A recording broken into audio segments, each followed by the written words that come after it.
Good afternoon. Thanks to everyone who's here. Thanks for joining us. My name is Anita Desai. I'm the Executive Director of St. Leonard's Society of Canada. And if you haven't noticed already, we are recording today's session and it's going to be made available online a little bit after we're wrapped up today on our YouTube channel. And just a note that if you do want to maintain your privacy, please just keep your camera off. You have the option to change your name using the three dots in the corner of your screen, and we can just make sure that you have all the level of comfort that you need as we go through the recording for today. So I'm going to get us just started off with a land acknowledgement and just note that SLSC is located in Ottawa on the traditional unceded territory of the Algonquin and Anishinaabe Nation. The 10-member organizations of our national network are located on various traditional unceded lands from across the country, as are many of you who are joining us alongside today from places that are home to many First Nations, Métis, and Inuit people. So I'll just also note that SLSC is a national membership-based organization, and we bring together a network of individuals and organizations to collectively address the needs of people who are involved in the criminal justice system. We begin with supportive housing, and we work together to advocate for safer, healthier, and more inclusive communities. And our purpose is to promote humane and informed criminal and social justice policy, practice, and responsible leadership to foster safer communities. So we're really delighted to bring you together for a webinar today. It's part of our Community Connections webinar series. And that's going to continue monthly. I've been saying we're going to continue monthly until the summer, which feels like it's soon. But the weather is not really suggesting that it's imminent. But we have a few more of these webinars left until we get things wrapped up for the summer. So today's webinar is, and actually all of our webinars are really aimed at promoting public education to advance humane and informed criminal and social justice policies and practices. And each of our sessions is featuring different guest speakers who are going to explore what's working, what's possible, and what still needs to change on key social and criminal justice issues. And this year, we really wanted to focus in particular on those issues that were relevant to the federal framework to reduce recidivism. And so there's several pillars in that framework. And today's session is examining the barriers to securing and maintaining employment for justice-involved individuals and future directions that we might consider to improve employment outcomes. So I'm really thrilled to welcome our speaker today, Jacqueline Tasca, who is the Director of Partnerships and Strategic Initiatives at the John Howard Society of Ontario. So Jacqueline, I don't know, maybe we'll just hand it directly over to you to tell people a little bit about yourself and your organization, and we can jump into our presentation. That's great. Thanks, Anita. My pleasure. Thanks, Roshana.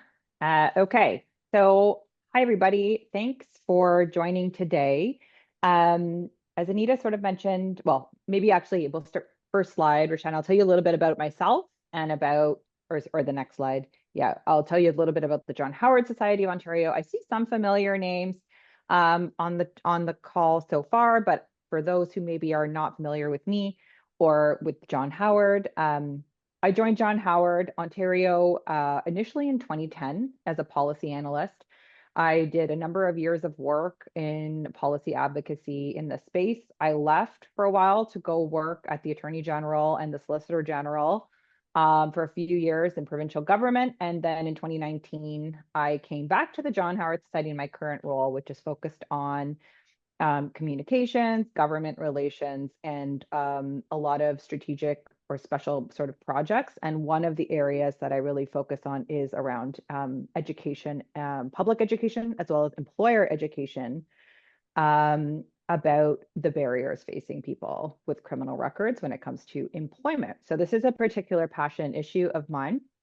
And I've sort of looked at it from all sorts of angles. And so the John Howard Society, as many may know, we are national in scope. I sit at our provincial office in Ontario, but we do have offices across the country In Ontario, we have 18 local offices that deliver frontline direct services. A number of them offer employment services. Um, yeah, and we can jump to the next slide. Thank you. John Howard, Ontario is a little bit unique, perhaps among John Howard's, in the sense that our provincial office also has a Center of Research and Policy. So we have a growing complement of researchers, policy analysts, program evaluators who are dedicated to both evaluating our local offices' programs to ensure effectiveness and efficacy, but also to do applied research to try and just move the policy needle on issues that impact the people we serve. So generally speaking, people who are either at risk or justice involved. And we sort of focus our research in these sort of 5 buckets, but today, of course, I'll drill down on the employment piece. We could go to the next. Okay. So as I mentioned, I mean, at least since I joined the John Howard back in 2010, the John Howard Society, um, employment has been a major policy focus as well as a programmatic focus for our local offices. If you're joining this call and you're in the justice space, I'm sure you're aware that employment is like a crucial factor to support people who are reintegrating. And we can talk a bit more about the evidence around that. But it's been something that has been on our radar for a long time. And we have done research and multiple research reports. Some of them are included here on our little timeline visual. We have done multiple research reports. We have done a number of different policy advocacy campaigns, some of which have resulted in legislative change in Ontario to improve the regulation of what is disclosed on record checks. But over the years, we've also recognized that as important as research and policy advocacy is alone, it's not enough. We need to also start targeting corporate culture and HR culture in Canada as well to try and drive employers in Canada to start taking leadership on this and seeing the importance and the value of inclusive hiring that includes people with criminal records. So yeah, so we have sort of worked in these sort of different discrete spaces around employment. And so today, I think what I'm going to do for my time is take you through a bit of a sampling of all of that work. But I am happy for people to, I mean, I'm not sure, Anita, if you guys, what typically happens, but I'm happy to go through my deck and then answer questions. But I'm also happy if people have like a question about something that's on the slide and they want to pop it in the chat to do so as well.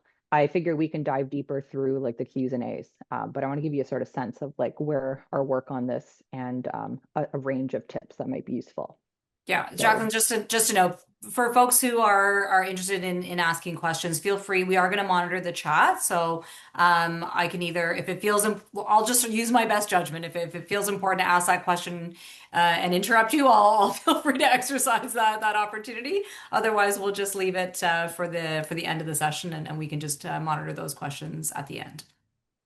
sounds great. Okay, we can move to the next slide.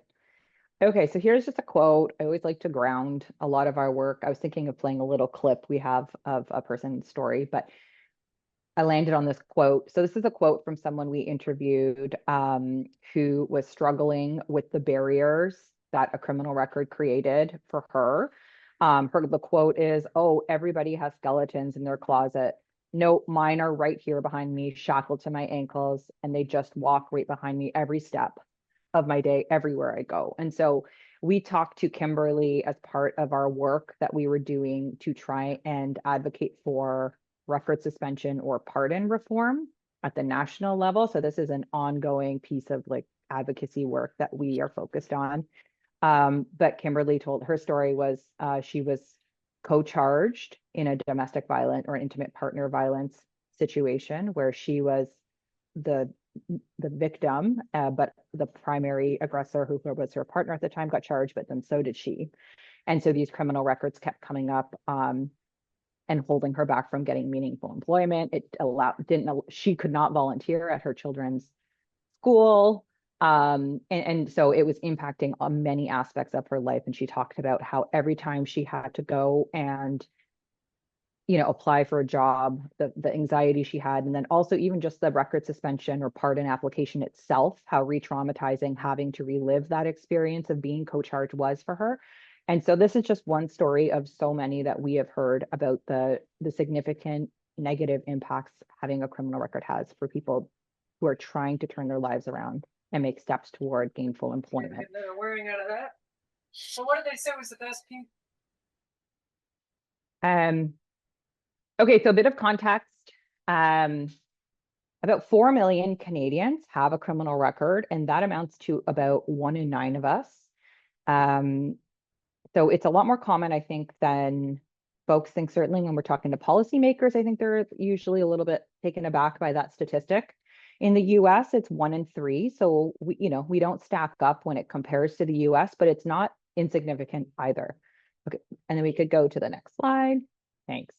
Um, as folks on this call might be aware, employment is a game changer when it comes to somebody's reintegration outcomes. So um, finding and holding stable employment is one of the strongest predictors of successful reintegration. Employment provides stability, it provides structure, it provides a sense of identity and meaning and purpose, and it allows people to provide not for themselves, but also their family if they have family that supports on them. At the same time, what we've seen in recent years, decades, is the increase in the use of criminal record checks among employers across industries in Canada, which therefore has systematically starting to exclude people with criminal records increasingly from opportunities to turn their lives around and enjoy the benefits that come from that. Um, I'm so sorry. Can people hear this noise in my background? No? Okay, sorry. There's like work going on. And anyway, okay. Um, okay. Without fair access to employment, people remain locked out of opportunity and it keeps them stuck. And there have been some pretty shocking, frankly, statistics from the Correctional Service of Canada, which looked at median income of folks who were discharged or released from federal custody and like the median income of those people even 14 years post-release, and it is abysmally low. And so we could go to the next slide. And so, as I mentioned, we've done research over the years. We have done at least 3 different research reports where we have surveyed 3, probably 4 Canadian employers extensively to ask them about what are their hiring practices, what are their criminal record checking policies, why do they record check, like the rationale, and then what do they think about candidates who have criminal records. And so this is from our 2024 report, which was called Not in My Workplace, which you can find on our website. But we surveyed 400 Canadian hiring managers from across the country, across industries and across organization size.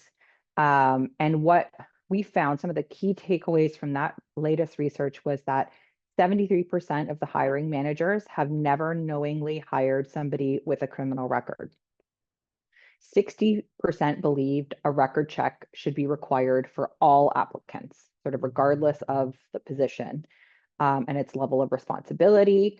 And 42% will automatically exclude candidates based on a past record of any kind. And so this information, and there's a lot more in that report, and I'm happy if people want to ask questions about that research, we can talk about it in the Q's and A's. But one of the key takeaways we've found over the years when we've interviewed employers in Canada is there's sort of this like dual or like they're able to hold contradictory viewpoints. And what I mean by that is when you ask a hiring manager in the abstract, do you support the notion of like giving people a fair chance or hiring people with criminal records? There is like almost always broad support for that. But then when you ask the specific question of in your workplace, do you give somebody a fair chance? It's always, well, no. And then for all these reasons, concerns around the stereotypes, the stigma, concerns that they won't be honest, that they'll commit crimes in the workplace. They're not seen as reliable, or they're just HR hiring managers may think that they might be exposed to liability themselves if they make a decision to hire somebody, go against the grain, and then something bad happens, then their job might be on the line. So, and again, we can talk. I'm happy to unpack some of this research more, but generally speaking, those are the findings that we've seen, and they're pretty consistent over time. We've surveyed different employers. There are certain industries that are much less likely to use record checks, and that usually includes things like manufacturing, construction, hospitality, some retail, and arts, like arts, film. Like those types of sectors are still less likely to ask for, like, use criminal record checks. But we're still seeing, like, the prevalence is still there across the country. So you can go to the next slide. So we know that people with criminal records, so we were talking about 1 in 9 Canadians, these are people who are coming disproportionately from racialized communities. These are communities that tend to be over-policed, overcharged, over-arrested. We know, we know that the systemic bias exists in the justice system. And because of this over-representation and over-policing, these populations are therefore disproportionately impacted by the burdens and stigma that come from having a criminal record. And then we can jump to the next. Yeah. So this is from a study that was done in Toronto, and we are working with academics. We partner with academics to replicate some of this research, not just for white and Black applicants, but as well as adding Indigenous applicants and getting employers to rank, kind of do these types of studies. But there was a study that basically tested employer callback rates for white versus Black candidates, and with and without criminal records. And you can see that the callback rate is different for people with criminal records, but the fact that you're racialized, so you're Black and you have a criminal record, basically virtually reduces your callback to, like, nearly zero. And so there is an intersectional component to the impacts of having a criminal record when it comes to employment access. Okay, we can go next slide. Okay, so I talked a bit about how John Howard Society Ontario is really trying to also start targeting and trying to influence a bit of a change among employer practices in Canada. So we founded the Fair Chances Coalition, which you can check out our website, and I link it at the end of the slide deck, but it's fairchances.ca.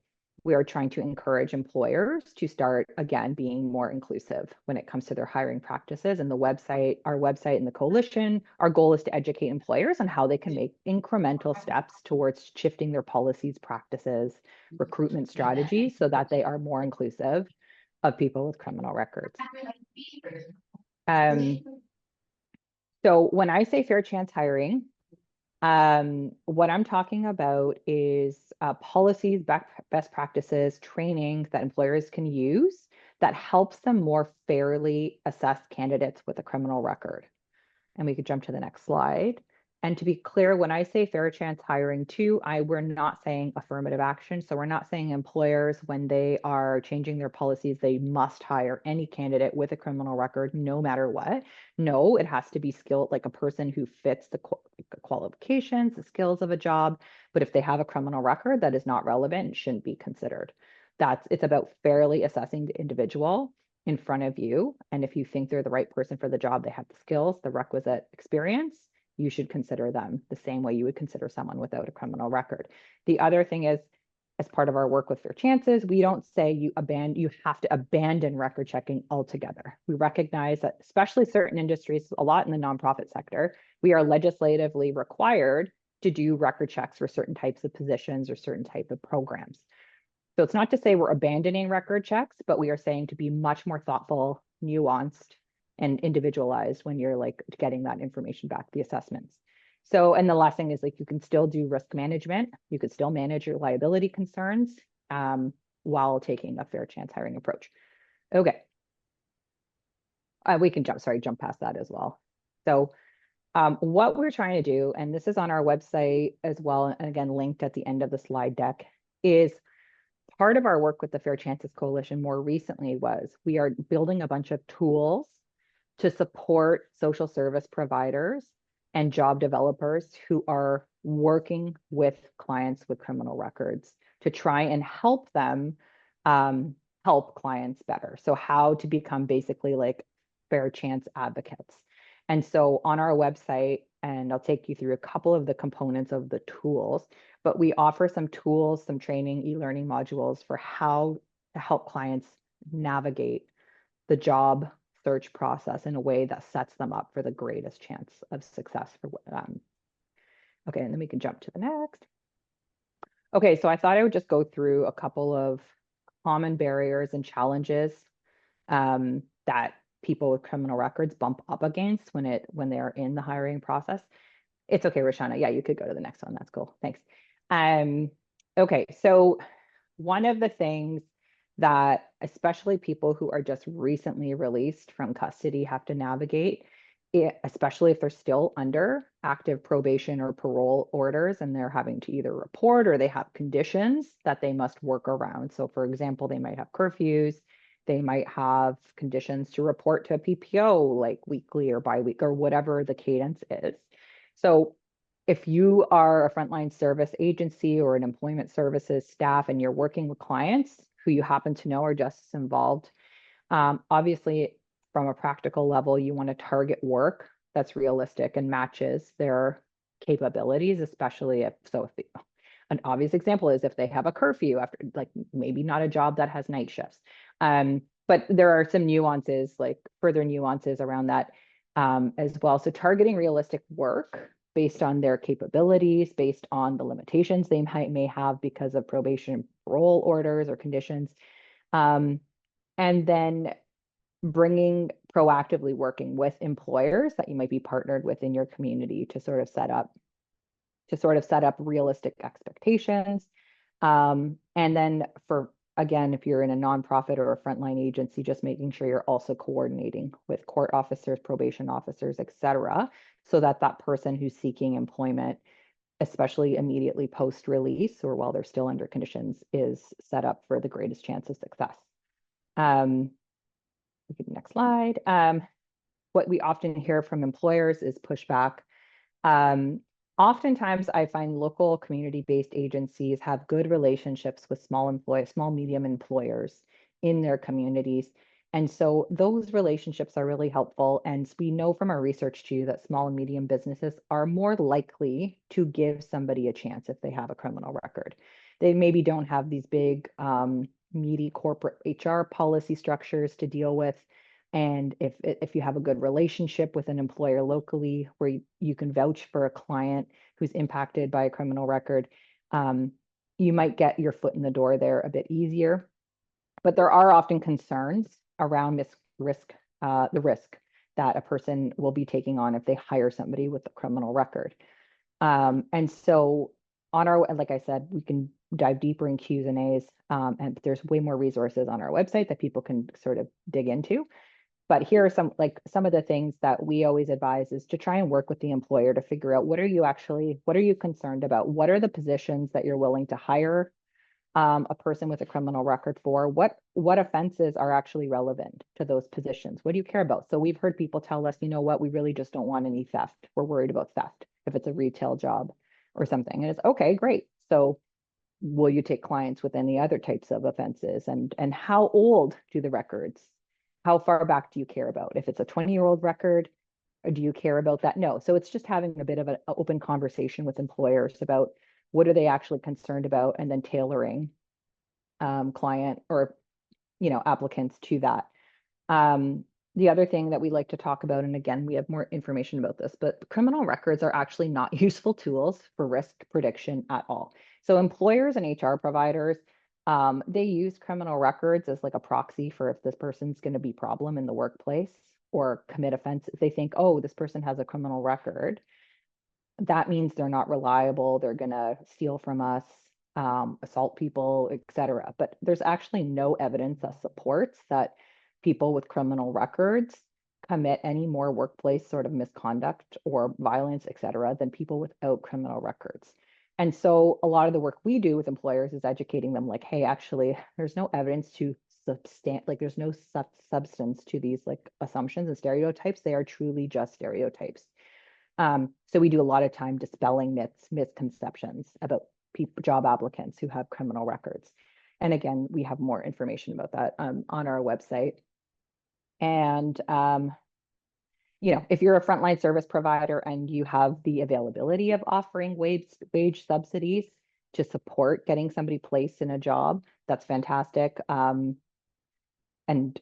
from a policy perspective, we talk a lot to government about the fact that we actually just need more policies and incentives, broadly speaking, to encourage employers to hire people with criminal records, but that's sort of a separate conversation. And we could go to the next slide. Record disclosure, mindful of our time. I don't want to talk at folks for too long, but on our website, we have a whole e-learning module for people with criminal records that they can go through about disclosing a criminal record. So to help them navigate what can be a very tricky and very stressful conversation with an employer during a recruitment process. And so the learning module will take folks through the advantages and disadvantages of proactively disclosing your criminal record. So let's say they don't, some employers will just write on the application form, ask the question on like a box, right? Do you have a criminal record for which you have not received a pardon? And so like upfront there, you have to disclose that. But in other instances, it may not be clear whether or not you will ultimately have to have a criminal record check, or they don't ask for it until after the interview, or it's not clear. And so there are advantages and of course disadvantages to proactively bringing it up yourself. And so some of those are here, obviously from our own research too. There is a lot of stigma and assumptions made about people with criminal records. Having said that, our local offices do a lot of work to support job seekers with criminal records, and it can be advantageous to proactively raise it up because you come across as being forthcoming, transparent, and there are ways to talk about your criminal record that situate it in the most sort of positive light as possible. And so that's the next slide. So if you decide to tell an employer proactively, let's say during an interview, that you have a criminal record, and again, we have the e-learning module, which takes you through even like scenarios for how to talk about this in like a real world sort of like context. But it's really about, if you're going to talk about it, painting a new picture, welcome the conversation, try and paint a new picture of where you are right now and what you've done in your life, the positive steps you've taken, taking responsibility and accountability for what happened. And then wrapping on a positive note. So you never want to end with like the bad news. Wrap on a positive note by you focusing on, here's the steps I've taken, here's what I've learned, here's where I am right now, what I did these programs, etc. You end on like, your assets as opposed to ending on a negative note, and practicing that in advance. And so, like I said, we have this learning module which folks can check out as well. The next slide, record suspension. Sometimes what we hear from employers or even policymakers or like politicians, if they're not totally familiar with how difficult it is in Canada to actually get a pardon or a record suspension, they might come back at you and say, well, why didn't the person, if it's been so long and they have this criminal record, why don't they just apply for a pardon, get a record suspension, right? And so I think probably folks on this call, like I'm going to guess, are aware that it's actually quite difficult to apply for and then be successfully granted a record suspension in Canada. It was made much more difficult in past decades. I guess it's been a while now, but you have to wait quite a long time. And the application process itself is very cumbersome. And if you are a person with low literacy or any other source facing any other types of barriers, it can be very difficult to go through this application process yourself without support. And so we do have a quiz for folks that's free that they can just see whether or not it's kind of an easy way to test out whether or not you are actually eligible for a record suspension. But the bottom line I just would convey today is like, this is certainly not the solution. Sorry, I did see a question pop up in the chat and I do we want to do it? Let me It take a, was one I felt we could probably address at the end. okay, But good. yeah. Perfect. Sorry. Nope, that's all good. Um, you told me you were on it. I'm on it. Okay. So we could go to the next slide. And so, like I said, on our Fair Chances website, we have a whole set of tools to help people working in justice agencies like St. Leonard's, John Howard's, Elizabeth Fry Society, people who are working day in, day out, how to get these people into like better opportunities, and how to build a business case that is persuasive to local employers. And so one of the tools in that toolkit is a customizable like little pitch deck. So you could either use the actual deck or just use some of the talking points as you're sort of selling and pitching clients who might have criminal records to employers. And so some of the points that we tend to draw on when we were speaking to employers, um, is the fact that in the US, they have been doing this type of work. Major companies have been doing this type of work for like well over a decade now. We are way behind in Canada, but the evidence that's coming up from the US is that people with criminal records who are given a chance and have opportunities to gain employment are more loyal. They tend to be as ranked as good, if not better, employees by hiring managers and HR managers. They have lower turnover rates. So that's the loyalty piece. So when you're thinking as an employer, those are lower recruitment costs, lower like costs associated with attrition. Um, and you're still getting the same, if not better, quality of talent. And so, aside from the fact that it's the right thing to do, and from a public safety perspective, is crucial to support people's reintegration and desistance from justice involvement. So, just putting aside the fact that it's the right thing to do, we are actually seeing from countries who have been doing this work, that it's actually a good business decision to tap into this talent pool. And so that's kind of like, this is in the pitch deck, it's on our website, but this is also the message we try and bring to corporate Canada because frankly, um, commitment to social purpose type causes ebbs and flows. But the bottom line tends to speak volumes to certain types of audiences. And so like we do have that evidence. And that's in our business case. Okay, I think we're approaching the end here. Oh, we did. So on our website, like I said, we have a lot of information. We did do a poll of Canadian attitudes in 2020, which is a long time ago now. But what we found, the bottom line is when we surveyed Canadians, and this is a representative sample of Canadians, we found that 80% of Canadians very strongly believe people who have served their time should have the chance to work again. And 58% said they would be more likely to buy goods and services, purchase goods and services from companies they knew gave people a second chance. And so the whole myth that, or the fears, I think that employers have in Canada around, oh, this will expose us to liability. People will think less of our product or think less of our brand. It's just not really supported by the attitudes of Canadians. But it's just our work to try and bridge that gap between consumer attitudes, Canadian attitudes, and what corporate shareholders, et cetera, think. So I won't go through this, but again, these are tools and resources on our website. If you are in the space of justice doing this work with clients and pitching employers, we have resources that you can sort of check out on, again, how to tailor that. So I can stop there. Again, I'm assuming the deck will be shared with people who have registered. So you can access all of those resources. We have resources, like I said, for employers, for people directly impacted, and then people who are helping people directly impacted. So all three.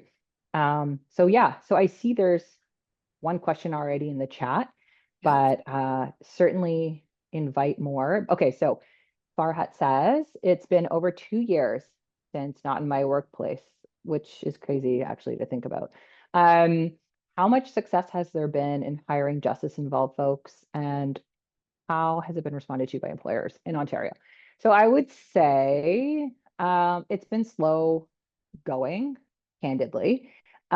We have been working with a group of employers, large Canadian employers, as a cohort to try and get them as a collective to move the needle on their hiring practices. We have, so a lot of the large private sector companies have not really, we have not directly seen a lot of movement. That said, there are large municipalities, so public sector employers who are doing amazing work in this space. So the city of Toronto is one that I can just shout out to. They hire, I think they employ over 50,000 people in Toronto alone, right? They are a fair chance. They are a member of the coalition. They are a fair chance employer. And there are a number of other municipalities that I can say are following suit. And so it's funny, like the public sector seems to be in some ways like leading this, not all municipalities, but some. Private sector has been it's a bit slower going in Canada. There's much we found a much more of a culture of risk aversion among HR corporate culture in Canada than there is in the US. Um, and in the US, 1 in 3 people have a criminal record. And so if you're not willing to hire somebody with a criminal record, you are literally eliminating 1/3 of the talent pool in the US. So in Canada, it's a little bit different because it's not quite as prevalent, perhaps not as obvious. Yes, so Pamela says it is a head scratcher whenever I hear we are behind the US in our hiring of people with criminal records. Good idea, Stick. Let's find that glow up here. Thoughts? Yes, yeah, it is funny. In many ways, they are way worse than us in terms of like they prolifically incarcerate people, prolifically charge and arrest people. But again, because of that, 1 in 3 people have a criminal record.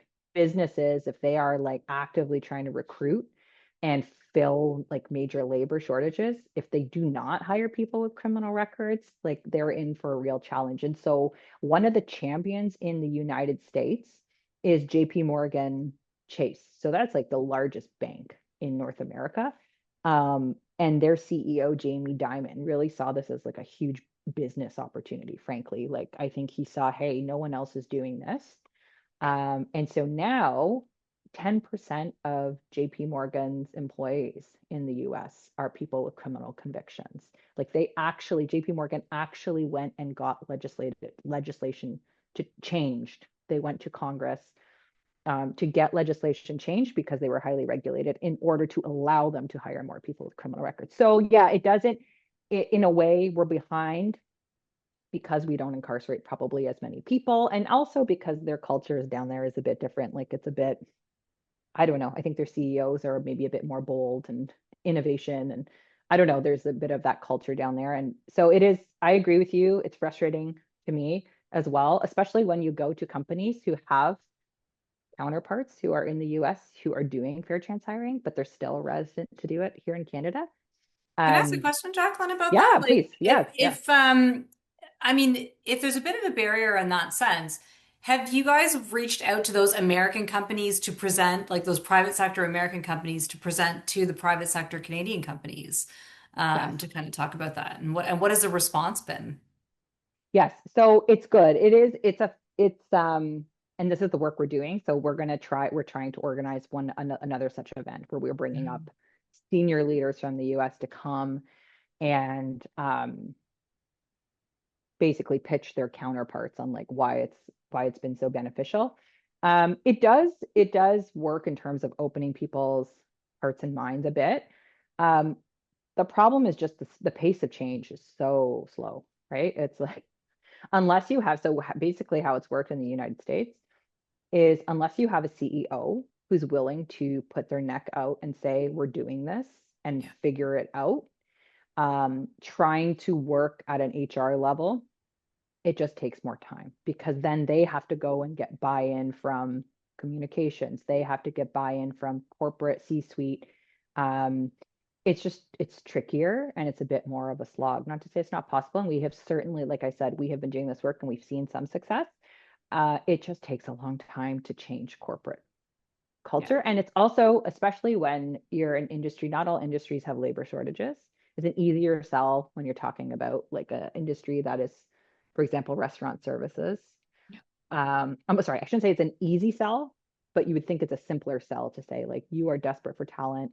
The recent immigration policy changes have really cut off a big source of their talent pool historically.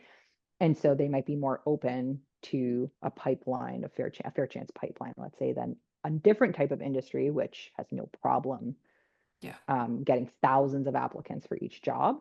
It's a harder sell. In some ways, it's a harder sell to those types of companies who have no problem recruiting talent. Yeah. Well, and we've just got a question in Yeah. from Justin as well. I'll just maybe have a closing thought on that, which is that your point about the sort of the prolific incarceration rates in the U.S. also mean that in terms of a relatability perspective, there's probably more people in America who know somebody that's been incarcerated, right? And then so you build empathy by way of actually just saying, oh, I know more people. I think in Canada it's much harder to say, oh, I know someone who's been in jail and have that experience and relatability to understand what that population means and demystify it a little bit. So I wonder if that's a bit more of the 100% correct. motivation, Yeah. right? Yeah, you're Um, 100% right. yeah. So the question from Justin that's in the chat there actually touches on something I scribbled down as well in terms of so maybe I'll frame this as a joint question, but I had wondered about engagement with Employment and Social Development Canada on a bit more of this public awareness piece because of the work that they do. And Justin's noted that whether you can comment on the impacts of CSC's decision to eliminate the position of community employment coordinator from parole offices and I think institutions as well. Under the comprehensive expenditure review that recently took place, my understanding there was that the decision was based on ESDC having a similar position available to all Canadians, and so this population should be able to tap into ESDC's available services, and so.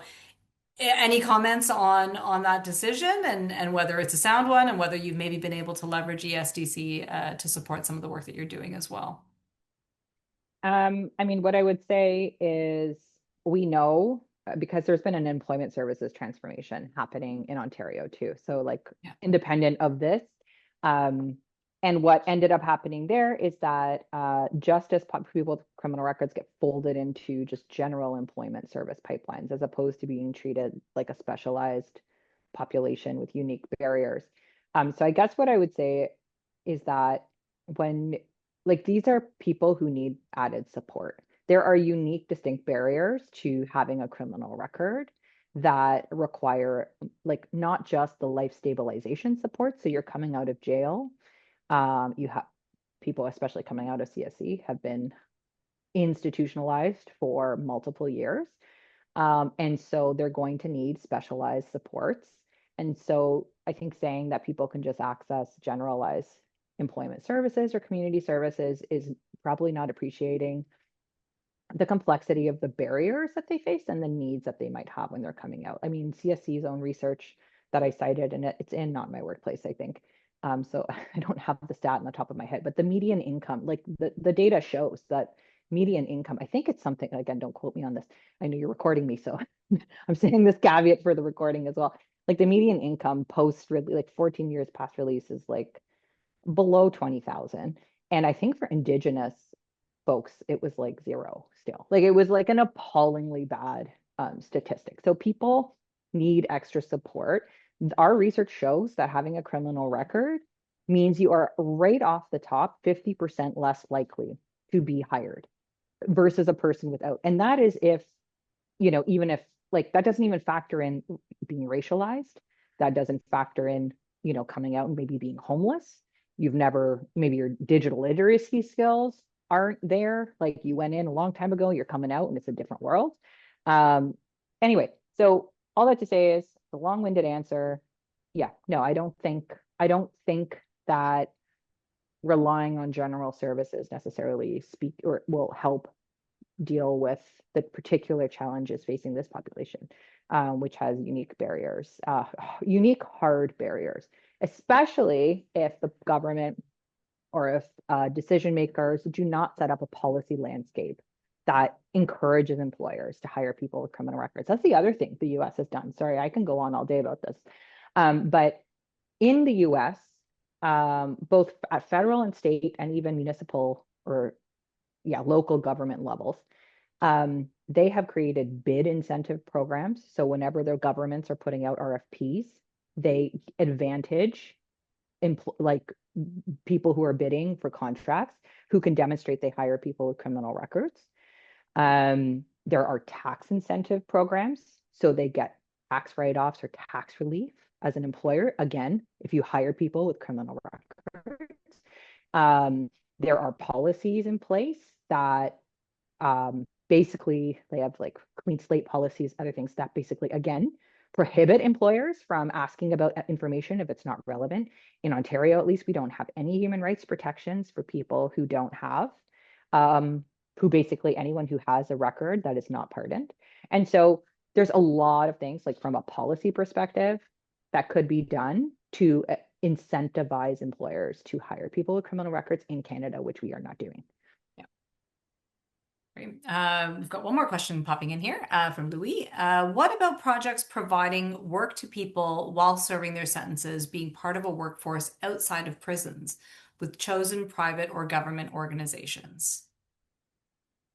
Yeah, so this is great. Like these idea of these pipelines are great. We are in conversation. I probably can't say with who, but like we are in conversation with a pretty large national like private sector employer who is interested and open to going into prisons and training people and certifying them and literally then being ready to hire them upon release. Like the full pipeline, like paying for the training, certifying, and then hiring them upon release. So yeah, I think this is the gold standard. We would love to see this replicated. It's a big problem at provincial level because there is no capacity, like literally no space in provincial institutions anymore.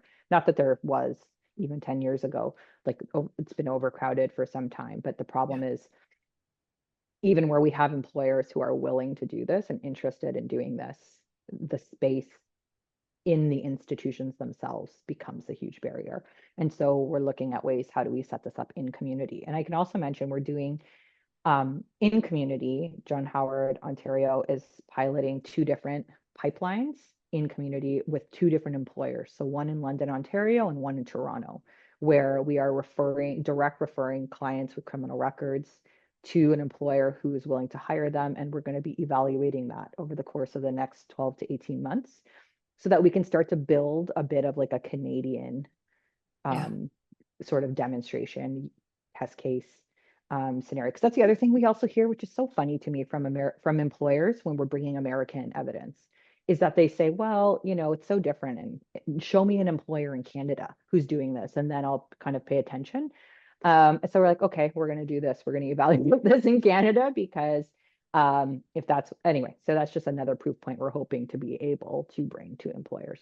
That's great. And I mean, we do have the mechanisms in Canada as well, at least at the federal level, for opportunities like work release and, where you could do, if the institutions don't have the capacity inside, that you could find locations where people could be work released to, right? And there's temporary absence opportunities that Yep. exist within our, right, but that are really, really, we know are really underutilized. So, yeah, it's a fair point.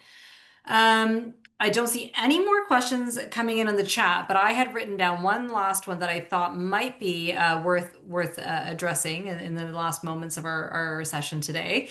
And that's whether, as folks are coming in from, I don't know where everybody's coming in from, but if there's an opportunity to refer employers to you, I know you talked about a learning module for people who are maybe looking to obtain employment, but maybe somebody out there knows of a good employer in their community that might benefit from knowing a little bit more about what you're doing. Is there a way to refer those employers Yep. from outside of the Toronto area or maybe outside of Ontario to you Yep. to learn a little bit more? And how would people do that? Yeah, absolutely. So our website, so which is fairchances.ca, there's a contact. We have an email, and we encourage folks if you think there are employers who you'd like us to talk to and Yeah, have information sessions with, training, etc. We would love to do that. And so absolutely. Or if you know of employers who would like to join the coalition, throw yeah, their logo up on our website. Like that's another piece that we're trying to do. So a big part, maybe I'll close with this comment too, is like the reason we think the Fair Chance Coalition is so important is because we know people with criminal records self-select out of applying for jobs all the time if they anticipate that there might be a criminal record check involved. And so we want to put a bunch of employers in the window who are publicly open to saying, we are willing to consider you fairly.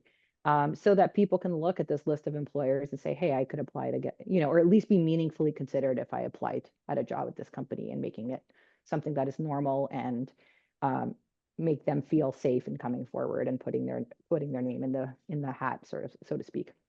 Yeah, Yeah. excellent. Well, listen, Jacqueline, thank you so much for your time today. This is a really great presentation. It will be available along with the recording from today's session that will get sent out to everybody who's registered and made available on our YouTube channel. So we have created a post-webinar evaluation survey to help us improve for future webinars, and that link is going to get posted in the chat in just a second here. And I do want to just flag in the moments that we have left before everyone leaves that we do have, quite often hand in hand with employment is education. And so that is the topic for our next webinar in our series. We'll focus on the role of education in reducing recidivism. It's scheduled, I think it was really implied here in terms of like when we're talking about recidivism and the framework, why employment is so important. But I think is in a similar vein, education being a really critical function as well in a meaningful reduction in returns to custody or breaches, and however we're looking at defining recidivism. That is scheduled for May 20th at 1 p.m. Eastern. And we'll share some more details about that soon. But we've got the link for registering for that webinar is going to pop into the chat shortly as well if you want to click on that and register for the next one. And we'll send out a follow-up email really to everybody after the webinar with the recording and the registration link for the next one. So please join me in thanking Jacqueline for a wonderful presentation on the incredible work you're doing with the Fair Chances Coalition and through John Howard Ottawa or Ontario. Has been a really lovely opportunity and you packed a lot of information into that presentation. So really appreciate all of your hard work to bring that information to us, and people will get in touch, I'm sure, if they have opportunities to share with you or to learn more from you. So thanks so much for your time, Jacqueline. We really appreciate it. My pleasure. And thanks for all the questions. Yeah, oh, it's great. It Thanks was for perfectly organizing. on time. That's super. Awesome. All Thanks, right. everybody. So we'll wish everyone a wonderful, and then thanks for joining us in April. I know it's a busy time of year for a lot of people. So it's great to have this turnout today, even though it's a tricky time of year. For most folks. All right. We'll stop our recording there and wish you a wonderful rest of your days. And if there's any other information people want to reach out to St. Leonard's Canada, we're happy to share that with you as well.